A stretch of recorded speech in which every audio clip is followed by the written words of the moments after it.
আসসালামু আলাইকুম ওয়া রাহমাতুল্লাহ। প্রিয় দর্শক, আশা করি মহান রব্বুল আলামিনের দয়ায় সকলেই অনেক ভালো আছেন। সূরা নাজিয়াত কুরআনের ৭৯তম সূরা, এর আয়াত সংখ্যা ৪৬ এবং রুকু তথা অনুচ্ছেদ সংখ্যা ২। সূরা নাজিয়াত মক্কায় অবতীর্ণ হয়েছে। এ সূরায় আল্লাহ তাআলা সুনিশ্চিতভাবে মানুষকে অবহিত করেছেন কিয়ামত সংঘটিত হবেই। মৃত্যুর পর মানুষকে আবার জীবিত করা হবে এবং নিজেদের কাজের প্রতিফলন মানুষকে ভোগ করতেই হবে। সূরার শুরুতে মানুষের প্রাণ হরণকারী, আল্লাহর বিধানসমূহ দ্রুত বাস্তবায়নকারী এবং আল্লাহর নির্দেশ অনুযায়ী সারা বিশ্বজাহানের ব্যবস্থাপনা পরিচালনাকারী ফেরেশতাদের শপথ করা হয়েছে। এর মাধ্যমে আল্লাহ সুবহানাহু ওয়া তাআলার অসীম ক্ষমতার কথা স্মরণ করে দেওয়া হয়েছে, যে সর্বশক্তিমান স্রষ্টা সুনিপুণভাবে গোটা বিশ্বজাহান পরিচালনা করছেন। তিনি অবশ্যই পৃথিবী ধ্বংস করে দিবেন, মানুষকে পুনরায় জীবিত করে হিসাব নিকাশের জন্য জমা করতে সক্ষম। সূরা নাজিয়াতে ১ থেকে ১৪ নম্বর আয়াতে আল্লাহ সুবহানাহু ওয়া তাআলা বলেন, শপথ সেই ফেরেশতাদের যারা পাপীদের আত্মা নির্মমভাবে টেনে বের করে। ২, আর যারা নেককারদের আত্মা খুবই সহজভাবে বের করে। ৩, শপথ সেই ফেরেশতাদের যারা দ্রুত গতিতে সাঁতার কাটে। ৪, আর আল্লাহর নির্দেশ পালনের জন্য ক্ষিপ্র গতিতে এগিয়ে যায়।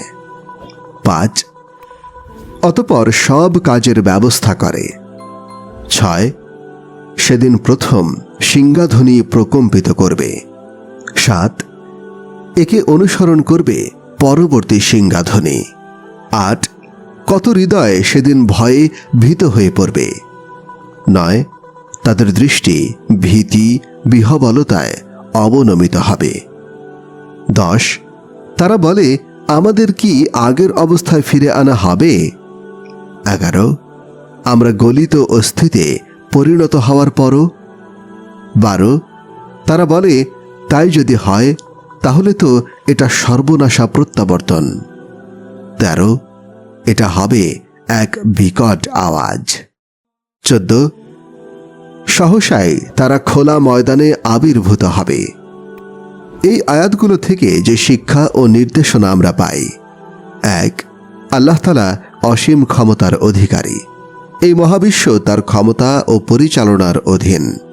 তিনি তার ইচ্ছা অনুযায়ী ফেরেশতাদের বিভিন্ন দায়িত্বে নিয়োজিত রেখেছেন। ফেরেশতারা তার নির্দেশ অনুযায়ী তাদের দায়িত্ব পালন করে। ২, পাপীদের রূহ বা আত্মা ফেরেশতারা বের করেন কষ্টকর ও নির্মম ভাবে।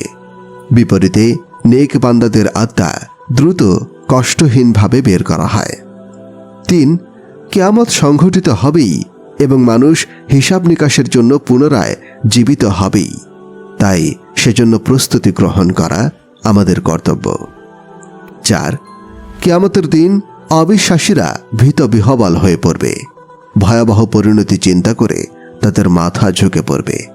তাদের সামনে মুক্তির কোনো পথ খোলা থাকবে না।